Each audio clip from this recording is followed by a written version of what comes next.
भाग 4 अध्याय 16 marginal trading.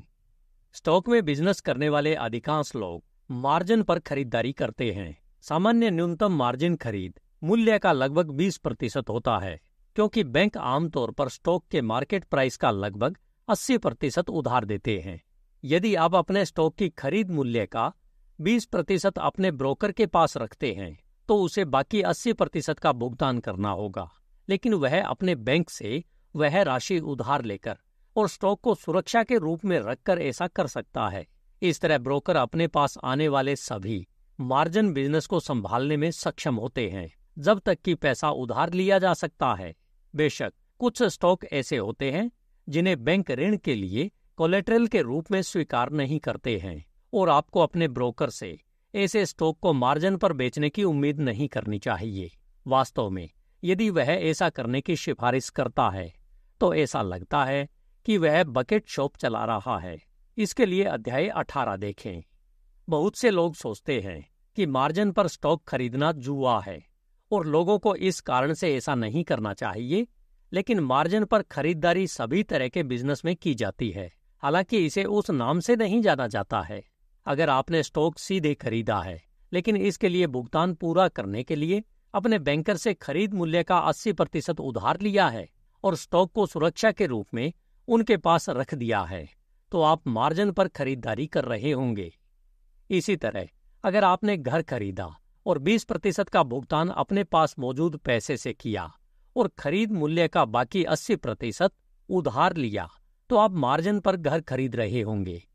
मुख्य अंतर यह है कि जब आप मार्जिन पर ब्रोकर से खरीदते हैं, तो उसके अनुबंध की एक शर्त यह होती है कि उसे आपके स्टॉक को बेचने का अधिकार है, बशर्ते मार्केट प्राइस उस राशि तक गिर जाए जो आपको स्टॉक पर देना है। जबकि अगर आप घर पर पैसे उधार लेते हैं, तो यह आमतौर पर एक निश्चित समय के लिए होता है, और ऋणदाता उस समय तक आपको नहीं बेच सकता है। हालांकि सिद्धांत रूप में दोनों लेन देन के बीच बहुत कम अंतर है।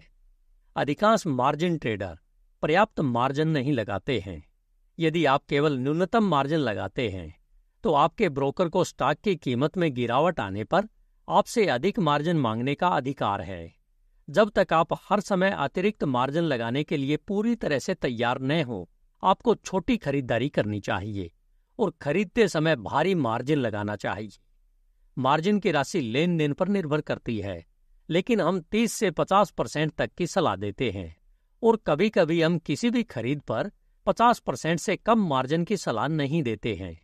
वास्तव में ऐसे समय होते हैं जब हम मार्जिन पर स्टॉक बिल्कुल न खरीदने की सलाह देते हैं। जो लोग चिंता से पूरी तरह मुक्त होना चाहते हैं, उन्हें स्टॉक तब खरीदना चाहिए जब कीमतें बहुत कम हों। उनका पूरा भुगतान करें, उनके प्रमाण पत्र प्राप्त करें और उन्हें सुरक्षित जमा बॉक्स में रख दें। हालांकि जब स्टॉक कम होते हैं, तो उदार मार्जिन पर खरीदने में रिस्क बहुत कम होता है, और प्रॉफिट की संभावनाएं इतनी अधिक होती हैं कि हमें इस ट्रेडिंग की पद्धति का लाभ उठाने में कोई आपत्ति नहीं दिखती। अध्याय 17 शॉर्ट सेलिंग। शॉर्ट सेलिंग से हमारा मतलब है कि आप उस स्टॉक को बेच दें जो आपके पास नहीं है, और बाद में उसे खरीदने का इरादा है। सामान्य बिजनेस में शॉर्ट सेलिंग बहुत आम है, और हम इसके बारे में कुछ नहीं सोचते। निर्माता अक्सर ऐसे सामान बेचते हैं जो अभी तक बने नहीं हैं, ताकि भविष्य में किसी समय पर डिलीवरी किए जा सकें। स्टॉक को शॉर्ट सेलिंग करना भी एक ऐसा ही लेन देन है, सिवाय इसके कि ज्यादातर मामलों में स्टॉक की डिलीवरी तुरंत की जानी चाहिए। हालांकि आपका ब्रोकर स्टॉक उधार लेकर इस समस्या का समाधान कर सकता है, जैसा कि पिछले अध्याय में बताया गया है। जब मार्केट सक्रिय होता है, तो ज्यादातर ट्रेडिंग मार्जिन पर होती है। आपका ब्रोकर आपके लिए स्टॉक खरीदता है, लेकिन चूंकि उसे इसके लिए पूरा भुगतान करना होता है, इसलिए उसके लिए इसे अपने बैंक में ले जाना और इस पर पैसे उधार लेना आम बात है। बैंक आमतौर पर मार्केट प्राइस का लगभग 80% उधार देता है, लेकिन अगर कोई दूसरा ब्रोकर इस स्टॉक को उधार लेना चाहता है, तो वह इसका पूरा मूल्य उधार देगा। अगर वह विशेष स्टॉक बहुत दुर्लभ है और उसे पाना मुश्किल है, तो स्टॉक का उधारदाता बिना किसी ब्याज के पैसे का उपयोग कर सकता है। इसलिए स्टॉक उधार देने में ब्रोकर के लिए एक फायदा है, और इस कारण से यदि आप शॉर्ट सेल करना चाहते हैं तो ब्रोकर के लिए आपके लिए स्टॉक की डिलीवरी की व्यवस्था करना लगभग हमेशा संभव है। जब आप बाद में उसे आपके लिए स्टॉक खरीदने के लिए कहते हैं तो वह ऐसा करेगा और इसे उस ब्रोकर को सौंप देगा जिससे उसने इसे उधार लिया था, जो इसके लिए पर्याप्त धन वापस कर देगा। जब आप स्टॉक को कम कीमत पर बेचते हैं और कीमत बढ़ जाती है तो आपको इसके लिए अधिक कीमत चुकानी होगी। इसलिए खुद को खोने की संभावना से बचाने के लिए आपका ब्रोकर आपसे उसी तरह भुगतान की मांग करता है जैसे आप स्टॉक खरीदते समय मार्जिन का भुगतान करते हैं। शॉर्ट सेलिंग एक ऐसी चीज है जिसकी हम अपने ग्राहकों को बहुत ज्यादा सलाह नहीं देते हैं।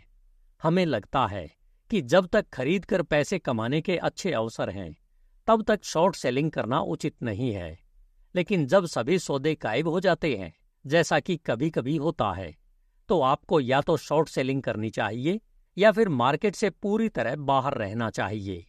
ऐसे समय में शॉर्ट सेलिंग करके पैसे कमाने के कई अवसर हो सकते हैं और हम नहीं मानते कि ऐसा कोई कारण है कि हमारे ग्राहकों को उनका फायदा नहीं उठाना चाहिए। बेशक स्टॉक को शॉर्ट में बेचने में बहुत सावधानी बरतनी चाहिए। आप स्टॉक को शॉर्ट में बेच सकते हैं क्योंकि आपको पता है कि मार्केट प्राइस उसके रियल वैल्यू से 100% अधिक है, लेकिन मैनिपुलेशन करने वालों के लिए इसे बहुत अधिक ऊपर ले जाना संभव है। और यदि आप अपने ब्रोकर को बचाने के लिए पर्याप्त पैसा नहीं दे पाते हैं तो वह उच्च मूल्य पर खरीद लेगा और आप उसके साथ लगाए गए पैसे खो देंगे। कुछ मामलों में स्टॉक को इस तरह रख दिया जाता है और शॉर्ट इंटरेस्ट को उन कीमतों पर स्टॉक खरीदने के लिए मजबूर किया जाता है जो भारी नुकसान का प्रतिनिधित्व करते हैं। कुछ स्टॉक में शॉर्ट इंटरेस्ट के बारे में पढ़ना आम बात है। सभी स्टॉक जो शॉर्ट बेचे जाते हैं उन्हें जल्द या बाद में खरीदा जाना चाहिए, और जब वह खरीद होती है तो इसका मार्केट पर बहुत अधिक प्रभाव पड़ता है। इसलिए अगर यह पता है कि किसी निश्चित स्टॉक में बहुत बड़ा शॉर्ट इंटरेस्ट है तो हमें उम्मीद करनी चाहिए कि स्टॉक अधिक कीमत पर बिकेगा। लेकिन कभी कभी शॉर्ट इंटरेस्ट मार्केट को तोड़ देते हैं और कीमत को नीचे गिरा देते हैं, खासकर जब सामान्य परिस्थितियां उनके पक्ष में होती है। अध्याय 18 बकेट शॉप्स। बकेट शॉप को इतना प्रचारित किया गया है कि लगभग हर कोई इस शब्द से परिचित है। एक ब्रोकर बकेट शॉप चलाता है जब वह अपने ग्राहकों को मार्जिन पर स्टॉक बेचता है और या तो उनके खातों के लिए कभी स्टॉक नहीं खरीदता है या फिर खरीदने के तुरंत बाद उसे बेच देता है। बकेट शॉप बस इस अनुमान पर आपका पैसा लेती है कि आपके सही होने की बजाय गलत होने की संभावना अधिक है। बेशक अगर आप बकेट शॉप की सलाह लेते हैं तो आप निश्चित रूप से गलत होने की संभावना रखते हैं। बकेट शॉप अपने ग्राहकों को बहुत स्पेक्युलेटिव स्टॉक में फंसाते हैं, जहां स्टॉक की कीमत में बहुत अधिक उतार चढ़ाव होने की संभावना होती है, जिससे उन्हें अपने ग्राहकों को बेचने के लगातार अवसर मिलते हैं। जब मार्केट नीचे जा रहा हो या जब स्टॉक्स की कीमत में कई उतार चढ़ाव हो रहे हो तो बकेट शॉप तेजी से पैसा कमाते हैं। लेकिन कभी कभी एक लंबी अवधि होती है जब मार्केट बकेट शॉप के खिलाफ काम कर रहा होता है, और जब तक उसके पास बहुत अधिक धन न हो उन्हें असफल होना ही पड़ता है। अगस्त 1921 में स्टॉक एक्सचेंज के स्टॉक्स में उछाल आना शुरू हुआ। ऊपर की ओर गति बहुत धीमी थी, लेकिन यह निरंतर थी। इस लेखन के समय तक उस समय के कुछ स्टॉक्स को छोड़कर 3 बिंदु प्रतिक्रिया नहीं हुई है। उतार चढ़ाव वाले मार्केट के बिना बकेट शॉप के पास अपने ग्राहकों को साफ करने का कोई मौका नहीं है। परिणाम स्वरूप 1922 की शुरुआत में बकेट शॉप विफल होने लगी और वर्तमान लेखन अप्रैल 1922 तक ऐसी 50 से अधिक विफलताएं हो चुकी है। हालांकि यह संभावना नहीं है कि सभी बकेट शॉप्स बिजनेस से बाहर हो जाएंगी। अधिक सफल लोगों के तूफान का सामना करने की संभावना है। बकेट शॉप के खिलाफ कई कानून बनाए गए हैं और हमें विश्वास है कि भविष्य में किसी समय इनसे छुटकारा पाने का कोई रास्ता मिल जाएगा। लेकिन हमें उम्मीद नहीं है कि ऐसा जल्द ही हो, और हम अपने पाठकों को चेतावनी देते हैं कि वे इनके हाथों में न पड़ें, क्योंकि अगर वे आपके पैसे एक तरीके से नहीं छीन पाते हैं तो वे किसी और तरीके से इसे छीन सकते हैं। बकेट शॉप चलाने वाले व्यक्ति के पास आमतौर पर कोई विवेक नहीं होता है और निश्चित रूप से ऐसे व्यक्ति के साथ उलझना किसी के लिए भी दुर्भाग्यपूर्ण बात है। अध्याय 19 ब्रोकर का चयन। यह बहुत महत्वपूर्ण है कि आप एक अच्छा ब्रोकर चुनें। चाहे आप कितने भी सावधान क्यों न हो, गलती करना संभव है। हालांकि यदि आप एक ऐसा ब्रोकर चुनते हैं जो न्यूयॉर्क स्टॉक एक्सचेंज का सदस्य है, तो आपने गलत ब्रोकर मिलने की संभावना का एक बहुत बड़ा प्रतिशत समाप्त कर दिया है। कभी कभी स्टॉक एक्सचेंज का कोई सदस्य विफल हो जाता है और कभी कभी किसी को बकेट शॉप चलाने या किसी से जुड़े होने के कारण निलंबित कर दिया जाता है। लेकिन ये मामले उन ब्रोकर की संख्या की तुलना में बहुत कम है जो न्यूयॉर्क स्टॉक एक्सचेंज के सदस्य नहीं होने के कारण मुसीबत में पड़ जाते हैं। स्टॉक एक्सचेंज के नियम और कानून आपको काफी हद तक सुरक्षा प्रदान करते हैं। जब आप मार्जिन पर स्टॉक खरीदते हैं तो आप अपना पैसा ब्रोकर के हाथों में छोड़ देते हैं और आपको पता होना चाहिए कि वह जिम्मेदार है। आपका ब्रोकर चाहे कोई भी हो, आपको उसके बारे में रिपोर्ट मिलनी चाहिए। यदि आप ब्रेड स्ट्रीट या डॉन की एजेंसियों के ग्राहक हैं तो उनसे रिपोर्ट प्राप्त करें। यदि आप किसी व्यापारिक एजेंसी के ग्राहक नहीं है तो शायद आपका कोई मित्र हो जो आपके लिए रिपोर्ट प्राप्त कर सकता है, या आपका बैंक आपके लिए रिपोर्ट प्राप्त कर सकता है। बैंक अपने ग्राहकों के लिए इस तरह की रिपोर्ट प्राप्त करने का अभ्यास करते हैं। ऐसा करने के लिए कहे जाने पर हम अपने ग्राहकों को उन ब्रोकर के नाम भेजते हैं जो न्यूयॉर्क स्टॉक एक्सचेंज के सदस्य हैं, लेकिन हम किसी भी ब्रोकर की सिफारिश नहीं करना पसंद करते हैं। बेशक हम यह गारंटी नहीं दे सकते कि कोई ब्रोकर ठीक है, हम बस अपने सर्वोत्तम निर्णय का उपयोग करते हैं। लेकिन जैसा कि हमने पहले कहा, जब आप स्टॉक न्यूयॉर्क एक्सचेंज के सदस्य ब्रोकर के साथ बिजनेस करते हैं तो आप गलत होने की अपनी संभावनाओं का एक बड़ा प्रतिशत समाप्त कर देते हैं। अध्याय 20 पुट और कॉल। पुट एक नेगोशिएबल कॉन्ट्रैक्ट है जो धारक को एक निश्चित स्टॉक के स्टॉक्स की एक निर्दिष्ट संख्या को एक निश्चित समय के भीतर एक निश्चित कीमत पर निर्माता को बेचने का विशेषाधिकार देता है। कॉल इसका बिल्कुल उल्टा है। यह एक नेगोशिएबल कॉन्ट्रैक्ट है जो धारक को एक निश्चित समय के भीतर एक निश्चित कीमत पर निर्माता से एक निश्चित स्टॉक के स्टॉक्स की एक निर्दिष्ट संख्या को खरीदने का विशेषाधिकार देता है। पुट या कॉल में तय की गई कीमत स्टॉक और मार्केट की स्थिति के आधार पर मार्केट प्राइस से एक निश्चित संख्या में अंक दूर रखी जाती है। जब मार्केट स्थिर होता है और उतार चढ़ाव नहीं होता है तो तय की गई कीमत अक्सर केवल 2 अंक दूर होती है, लेकिन अधिक सक्रिय मार्केट में यह काफी अधिक होती है।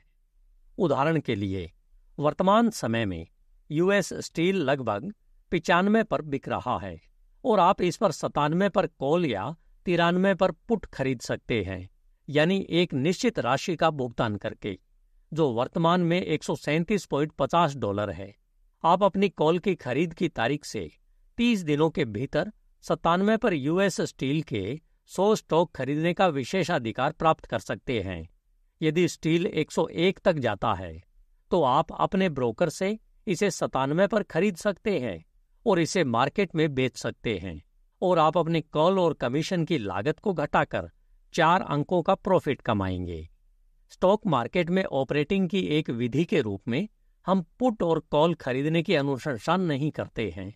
पेशेवर स्पेकुलेटर कभी कभी इसका प्रॉफिट उठाने में सक्षम हो सकते हैं, लेकिन बाहरी व्यक्ति के लिए जो मार्केट के साथ निकट संपर्क में नहीं है, उसके बारे में अनुशंसा करने के लिए कुछ भी नहीं है।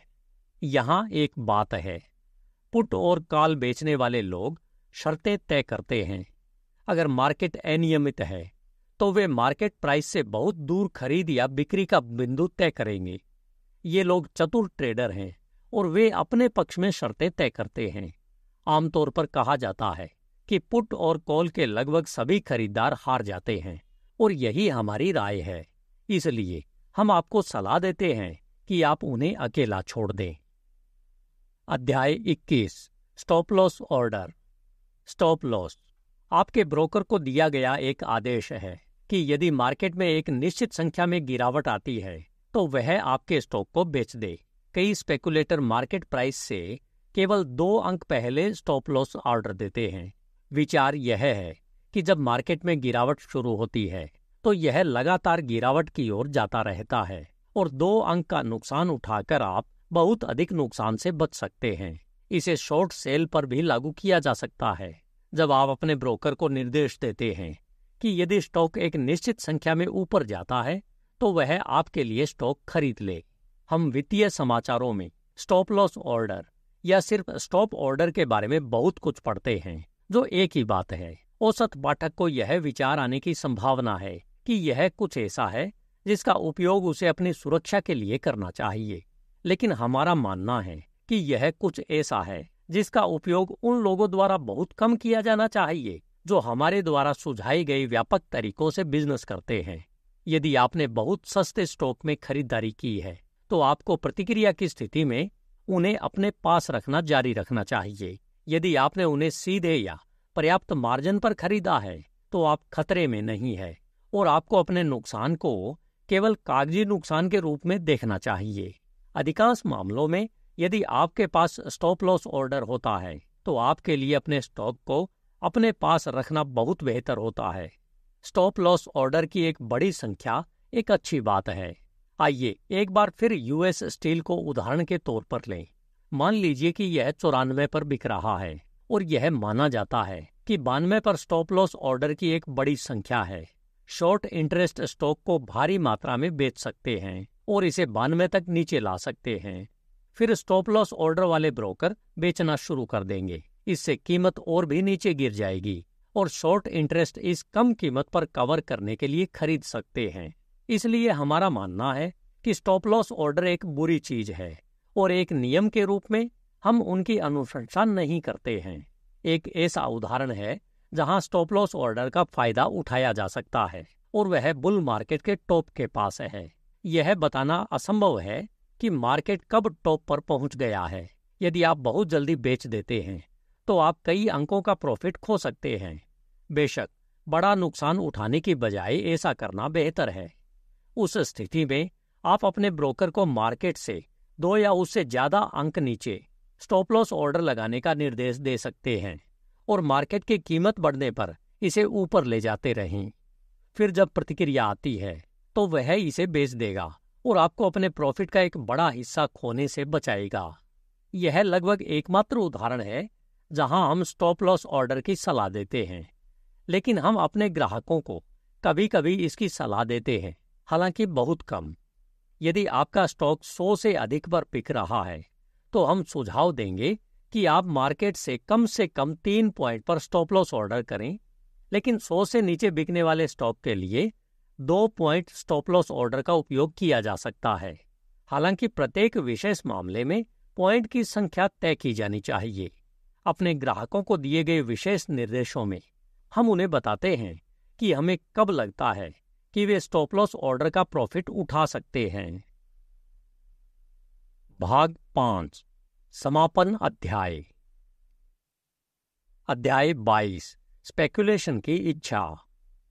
ऐसा कहा जाता है कि अमेरिकी लोगों में स्पेकुलेशन की इच्छा बहुत प्रबल है। यही कारण है कि हमारे देश ने दुनिया के किसी भी अन्य देश की तुलना में अधिक प्रगति की है, क्योंकि प्रगति स्पेकुलेशन का परिणाम है। हम केवल स्टॉक स्पेकुलेशन की बात नहीं कर रहे हैं, बल्कि इस शब्द का व्यापक अर्थ है। हर नया उपक्रम एक स्पेकुलेशन है। एक आविष्कारक इस बारे में स्पेकुलेट करता है कि वह क्या आविष्कार करने जा रहा है। अक्सर ऐसी स्पेकुलेशंस के परिणाम स्वरूप नुकसान होता है, क्योंकि कई आविष्कारक या संभावित आविष्कारक कभी भी बहुत कुछ हासिल नहीं कर पाते हैं।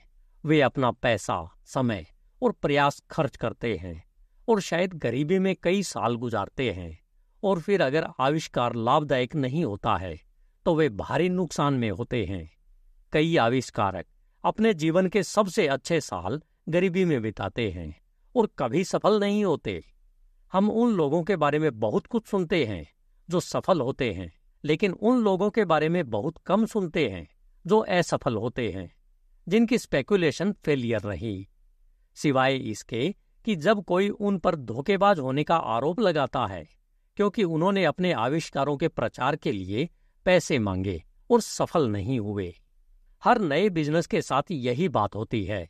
यह पूरी तरह से एक स्पेकुलेशन है। यह एक आम कहावत है कि 95% व्यावसायिक उपक्रम फेल हो जाते हैं। हम नहीं जानते कि यह कथन सही है या नहीं, लेकिन इसमें कोई संदेह नहीं है कि विफलताओं की संख्या बहुत अधिक है, जो एक नए उपक्रम में जाने में बहुत बड़ा रिस्क दर्शाता है। यह इस पुस्तक में दी गई सलाह के अनुसार किए जाने पर स्टॉक स्पेकुलेशन में शामिल रिस्क से कहीं अधिक है। फिर भी इस तरह की स्पेकुलेशन के बिना कोई प्रगति नहीं होगी। यदि कोई नया बिजनेस शुरू करने वाले लोग इसमें प्रवेश करने से पहले उद्यम का सावधानीपूर्वक अध्ययन करेंगे और इसे संचालित करने में अधिक सावधानी और विवेक का प्रयोग करेंगे, तो फेलियर की संख्या बहुत कम होगी। यही बात स्टॉक स्पेकुलेशन के बारे में भी सच है। स्टॉक स्पेकुलेशन में फेलियर मुख्य रूप से अज्ञानता और लालच के कारण होती है। बहुत से लोग जो किसी बिजनेस उद्यम में अपने पैसे पर उचित रिटर्न से संतुष्ट होंगे, उन्हें लगता है कि उन्हें स्टॉक स्पेकुलेशन में कुछ ही हफ्तों में 100% प्रॉफिट कमाना चाहिए। स्टॉक स्पेकुलेशन में कुछ ऐसा है जो लोगों को लालच और शुद्ध जुआ खेलने की प्रवृत्ति को आकर्षित करता है। मैनिपुलेशन के अध्याय में हमने आपको बताया है कि स्टॉक की कीमतें कैसे ऊपर नीचे होती है। कोई बाहरी व्यक्ति गलती से कीमत शुरू होने से ठीक पहले इनमें से कोई स्टॉक खरीद लेता है। 30 दिनों में उसने कई 100% प्रॉफिट कमाया है।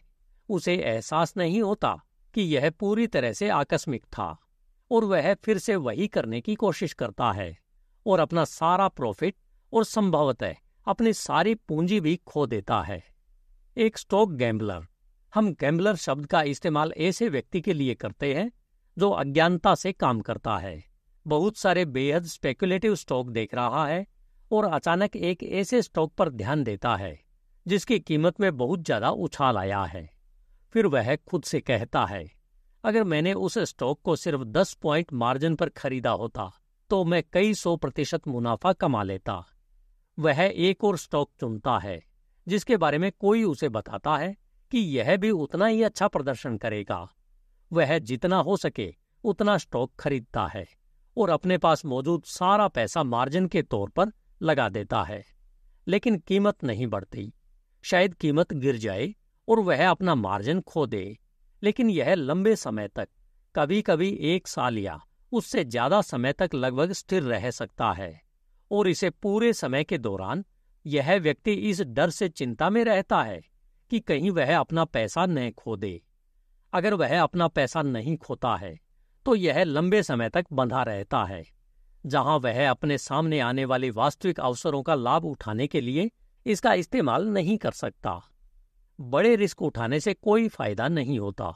यह बात स्टॉक स्पेकुलेशन में भी उतनी ही सच है जितनी किसी अन्य उपक्रम में। ज्यादातर स्पेकुलेटर हर समय मुनाफे की संभावनाओं पर ही ध्यान देते हैं और नुकसान की संभावनाओं के बारे में नहीं सोचते।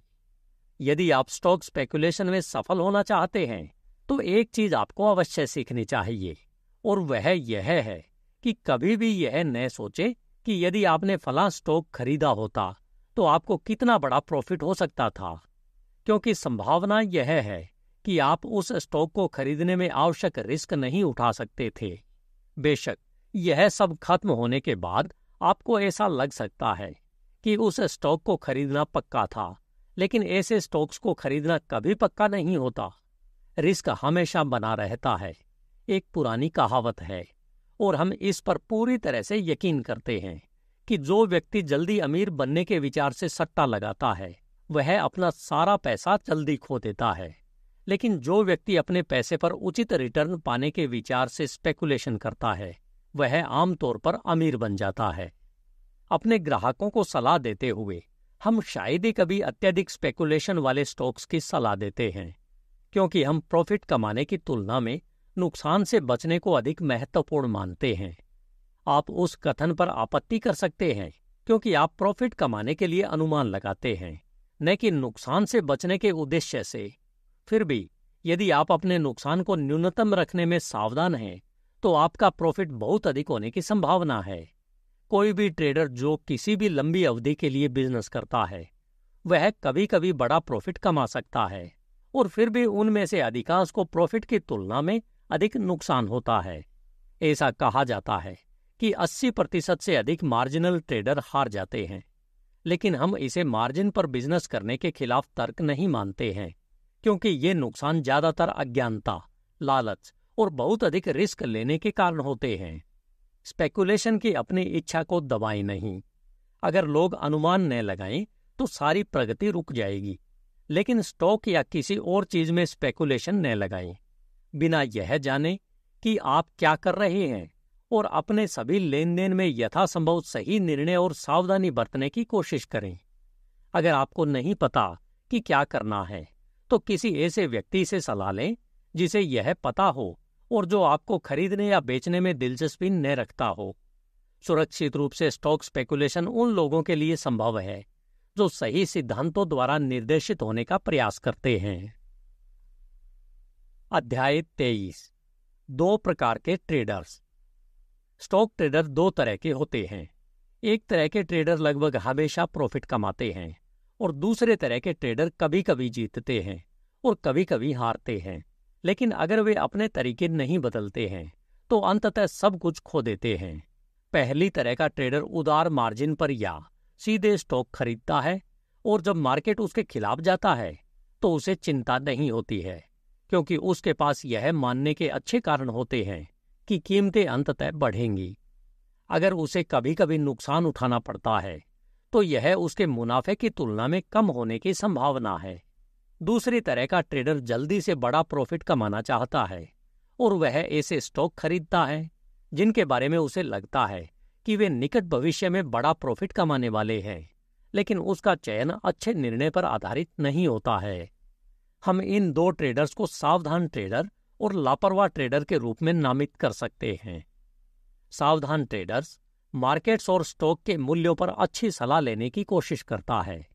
अगर उसे सलाह रूढ़िवादी लगती है तो वह उससे निर्देशित होता है, लेकिन अगर लापरवाह ट्रेडर को स्टॉक पर सलाह मिलती है तो वह उससे निर्देशित नहीं होता है, यदि वह रूढ़िवादी प्रकृति की है। अगर वह सलाह लेता भी है तो यह उन अविश्वसनीय मार्केट टिप्सटर्स में से किसी एक से होने की संभावना है जो मार्केट के बारे में अपने बयानों में बहुत जोरदार होते हैं।